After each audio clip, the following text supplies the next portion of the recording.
Here's David Frye, born in Brooklyn. He's a native New Yorker. I could read a long list of people that he does his impressions. He has, well, I don't know. I want to ask you one question to David Frye first. All right, fine. This facility that you have, and I know from having worked with you when I was managing Patchen and Tarsus, you are constantly rehearsing, constantly going over it, constantly making it happen. Where does it come from?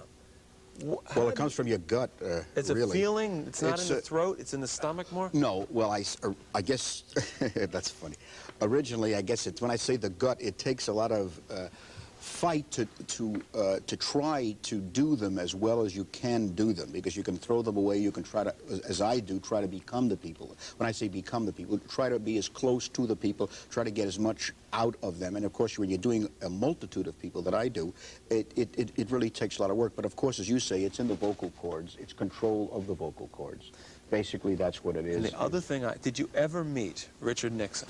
Have you ever met him? You do the definitive Richard Nixon. Did you ever run into him? No, but Anthony Newley was on a tour of the White House after I worked with Anthony Newley, and he went up and he said, I don't do Newley, and he said, we're working with we just finished working with David Frye at Caesar's Palace, and he does good impressions.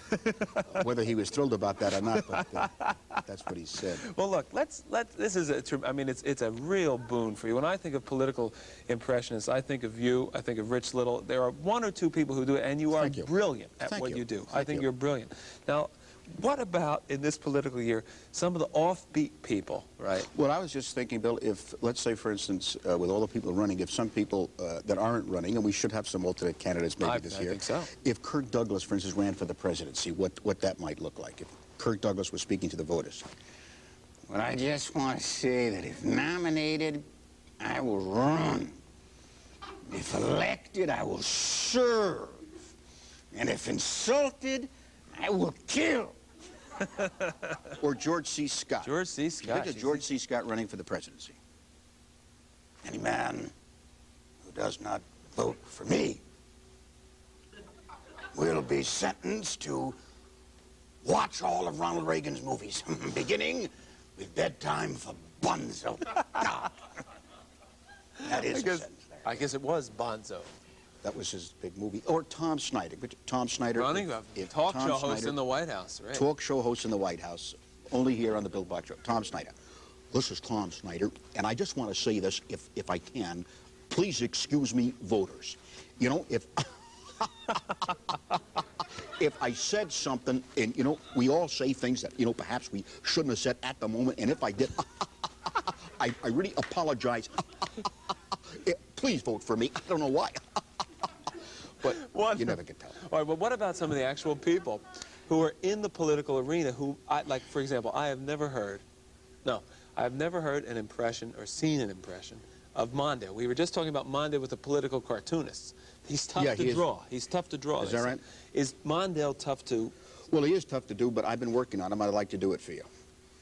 This is Walter Mondale, the Vice President of the United States of America. President Carter has his mother go to India, has his brother go to Libya, and he sends me every week to Peoria, Illinois, and I want you to know I'm fed up with it already. I'm fed up with going for water. I want a decent job. That's it. I mean, there's that. Well, here's that little thing in his voice. Yeah, that's right. That thinness. And then there's John Anderson. This is John Anderson. I am frenetic if you'd be frenetic too, if you couldn't get your name on the ballot. What is it like to be an independent? It means you're going to lose. That's what it's like. Now listen, if John Anderson wins, will you bleach your hair white? I'm considering it right now. Okay. I don't think there's much, but you never know. How long did it take you to get Jimmy Carter down? I mean, all of a sudden the guy comes, he's a peanut farmer, right?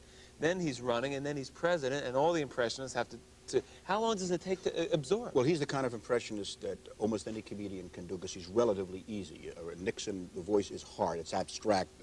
Mondale is hard, Reagan is hard. But Carter has that, you know, that kind of drawl about him. Thank you so much. I can smile under the worst circumstances. If a nuclear bomb would fall, I'd catch it in my teeth. I'd smile right through I really mean that. I would continue to smile. I really do mean that. I have a statement to make. I have a statement to make to the country. I deserve a C+ in domestic affairs, a C- in foreign affairs, a total C in general leadership. In other words, if I was going to public school, I'd probably be left back. All right, now listen. How could you shift from that to Billy? What's the difference between... The glasses, there's the main thing. And, just happen to have they're them. totally opposite, their characters, but right. Billy is good because he is like a cartoon character. Well, that's right, I'm a cartoon character. Well, I just want to say that, God, I'm a citizen of good, ain't I? When people ask, am I going to give the money back? That's a foolish question. I'm going to give everything back. Finers, keepers, and losers, sweepers. Well, I'll see y'all later. He's more of a cartoon. Yeah, he is like a cartoon. Yes. But you make a very serious person, Buckley, Bill Buckley, who's been on the show, into a cartoon character. Well, I have always... I also have a statement to make. I always have a statement to make. I think that Ronald Reagan should be the President of the United States of America. And I think it would be a tragedy if he does not attain what I believe God has meant him to attain.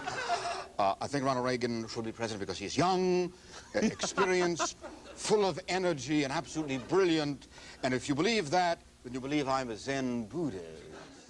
Alan Zweibel, original Saturday Night Live writer and Thurber Prize-winning author of The Other Showman, says, "The Adventures of Spike the Wonder Dog is so smart, witty, and inventive that I had to keep reminding myself that I didn't write it."